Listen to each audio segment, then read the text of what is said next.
अरे ज्या छत्रपती शिवाजी महाराजांनी जिजाऊंची इच्छा पूर्ण करण्यासाठी एवढा अट्टहास केला, आज दुर्दैवानं महाराष्ट्रात सगळ्यात जास्त वृद्धाश्रम हे माँसाहेब जिजाऊंच्या नावानं आहेत. याचा विचार आम्ही करतो का? मग अरे मन गहिवरून येतं का?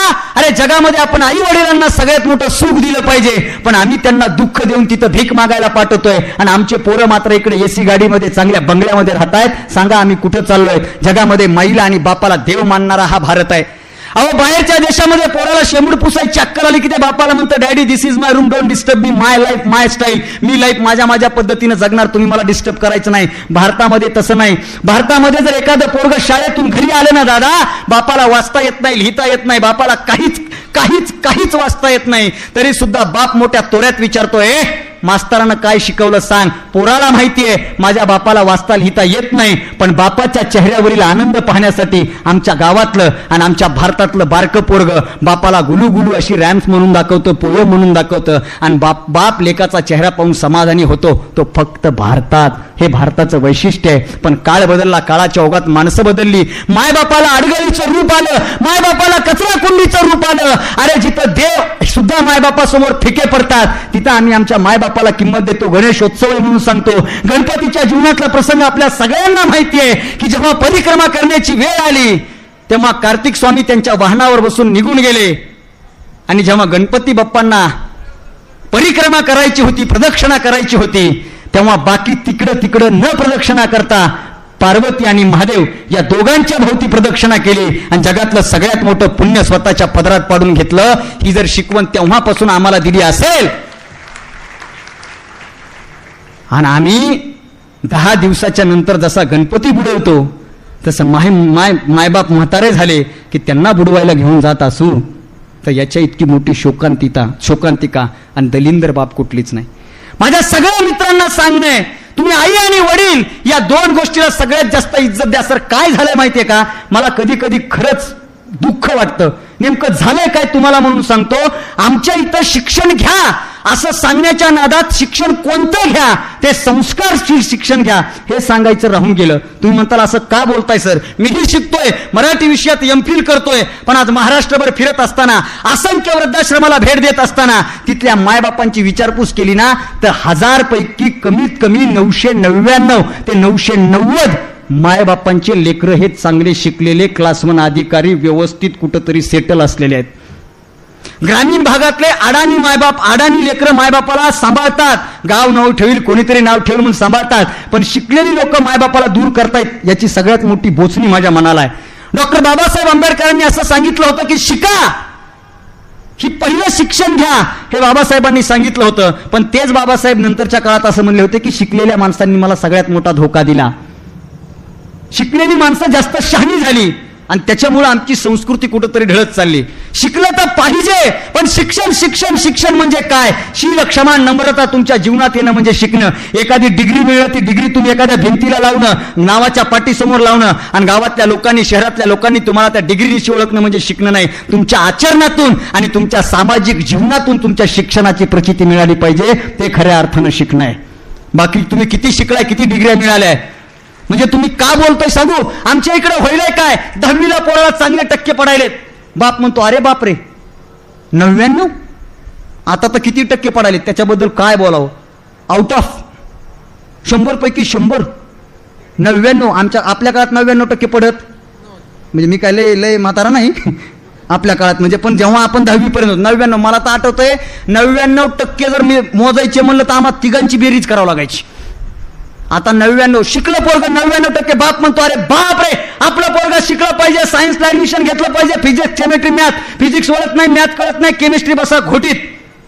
मग पुन्हा 12वीला पोराला चांगले टक्के. बाप म्हणतो आणखीन शिकलं पाहिजे. पोरग निघाला मोठ्या शहराच्या गावाला. पोरग तिकडे शिकायला जात असताना बाबांना SBI, SBH, ICICI, HDFC, Sant Nagebaba multistate, the Buldhana cooperative society, the 40गाव सोसायटी, या सगळ्या बँक आणि सगळ्या बँकेची ATM पोराच्या खिशात. फक्त टाकायचं, पिन टाकायचं आणि पैसे काढायचे. बापाला तवाच फोन, पप्पा पैसे संपले, थांब सोयाबीन लावले, कुठंतरी उत्पन्न येईल, लगेच पैसे ट्रान्सफर करतो. पोरग शिकायला म्हणून शहरात जातं, तिकडच नोकरी लागते, तिकडच एखादी छोकरी पटते, तिकडच लग्न, तिकडच मग्न. मग इकडं मायबापाकडे यायला तयार नाही. थोडं वाक्य वेगळं वाटेल, पण अगदी बोली भाषेतलं एक वाक्य सांगतो. शिकून पोरं मायबापाला सांभाळत नसतील, शिकून पोरं मायबापाला सांभाळत नसतील तर त्यांनी शी खाल्लेली बरी. परत सांगतो, नंतर कळेल. शिकून पोरगा मायबापाला सांभाळत नसेल तर त्यानं शी खाल्लेली बरी. मी म्हणतो शिकून हा माणूस समृद्ध झाला पाहिजे, घाण नाही झाला पाहिजे. शिकलेली पोरं मायबापाला सांभाळणार. शिकलेल्या पोरांनी मायबापाच्या वाटण्या केल्या. अरे अरे अरे, बाप थोरल्याकडं, माय धाकल्याकडं, मधवा मोकळा. 4 दिवसापूर्वीच स्टार गोल्डवर बागबान नावाचा चित्रपट लागला होता. बघाय बसलो होतो. मैं यहाँ तो वहाँ जिंदगी है कहाँ. हेमा मालिनी तिकडं, अमिताभ इकडं. ते बी उपाशी हे बी उपाशी. पुन्हा रेल्वे स्टेशनला आले आणि गेले पळून त्या वयात. का? कारण लेकरांनी वाटण्या केल्या होत्या आणि सांभाळलं नव्हतं. तो पिक्चर पाहत असताना अमिताभ बच्चनच्या मनोगतातला शेवटचा डायलॉग पाहिला आणि डोळे पाणावले. तो अमिताभ बच्चन शेवटला पुस्तक प्रकाशनाच्या वेळी स्वतःचं मनोगत व्यक्त करत असताना म्हणतो की क्यों बोझ बन जाते हैं झुके हुए कंधे. अरे क्यों बोझ बन जाते हैं झुके हुए कंधे, जबकि इन्हीं कंधों पर बैठकर इन बच्चों ने हजारों मेले देखे थे. अरे ज्या खांद्यावर बसून लेकरांनी गावच्या यात्रा पाहिल्या, हेच खांदे झुकल्याच्या नंतर त्या झुकलेल्या खांद्याचं ओझं पोरांना वाटत असेल तर याची इतकी मोठी दुर्दैवाची अवस्था कुठलीच नाही. मायबापाच्या वाटण्या केल्या वाटण्या. मी हयात नावाची एक कविता लिहिली होती. त्या कवितेमध्ये माझ्या अशा ओळी होत्या की काय झालंय आमच्या इथलं, की आमच्या इथल्या मायबापाला आम्ही वायलीकड ठेवले. या वट्ट्यावर माय, या वट्ट्यावर बाप. अहो, आमच्या अरुण पवार नावाच्या कवीनं लिहिलं परळीतल्या, वेगळी राहिली मुलं आणि वेगळी राहिली मुलं, वेगळी राहिली मुलं दोघाची वाटणी आणि बाप परसात माय गोठ्याची धनी. बापाला परसात टाकलं, माईला गोठ्यात बसवलं. किती दुर्दैवाची अवस्था आहे. वाटण्या केल्या मायबापाच्या. अरे तुम्ही घरामध्ये बांधकाम करत असताना एखाद्या वेळेस देवघर बांधू नका, एखाद्या वेळेस स्वतःची बेडरूम व्यवस्थित करू नका, पण माय आणि बाप यांना शेवटच्या काळामध्ये व्यवस्थित जगता येईल आणि व्यवस्थित वागता येईल, व्यवस्थित राहता येईल अशी त्यांच्यासाठी एकच खोली बांधा. तुमचे 1000 बंगले त्यांच्या पुण्याईनं बांधण्याची तुमच्यामध्ये ताकद येईल. आमच्या घरात भलं मोठं देवघर आहे, पण मायबापासाठी जागा नाही. मला तर एक जणांना उत्तर दिलं, शिकलेल्या माणसानं, विकास दादा, परिस्थिती आहे शिकलेल्या माणसानं. काय झालं सर, मी सांभाळत होतो म्हणे आई वडिलांना, पण मी ज्या सोसायटीमध्ये राहतो ना, ऍक्च्युली ती सोसायटी फार हाय लेवल आहे. असं नाजूक पद्धतीनं बोलतात ना लोक. ऍक्च्युली फारच हाय लेवल आहे. तिथलं राहणीमान, तिथली बोली भाषा, या सगळ्या गोष्टी, आणि माझ्या आई वडिलांचं राहणीमान, त्यांची बोली भाषा, ते ग्रामीण भागातून आलेले, मी शहरामध्ये वाढलेलो, आमचे सगळे हायफाय लेवलचे सगळे शिकलेले. मग व्हायचं काय?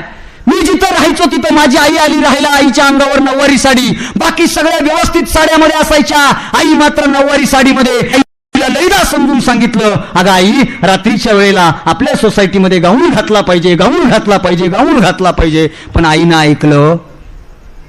माझे वडील धोत्रावर राहायला आले. माझ्या वडिलांचा तो तोरा गावचे पाटील होते, गावचे पोलीस पाटील होते, गावचे सरपंच होते. त्या काळापासूनचा त्यांचा तोरा असायचा. धोत्रा सवर धरायचं, मिशावर ताव द्यायचा, पान खायचं, पिचपिच थुकायचं, मस्त तोऱ्यात ह्याला राम राम घाल, त्याला राम राम घाल, असं दिवसभर राम राम घालत फिरायचे. मग माझ्या सोसायटीमध्ये आम्ही फक्त सकाळी गुड मॉर्निंग म्हणतो आणि रात्री गुड नाईट म्हणतो, एरवी बोलत नाहीत. माझे वडील मात्र सगळीकडे राम राम ठोकीत राहायचे आणि माझ्या सोसायटीमधले लोक म्हणायचे, काय गावंढळ बाप आहे.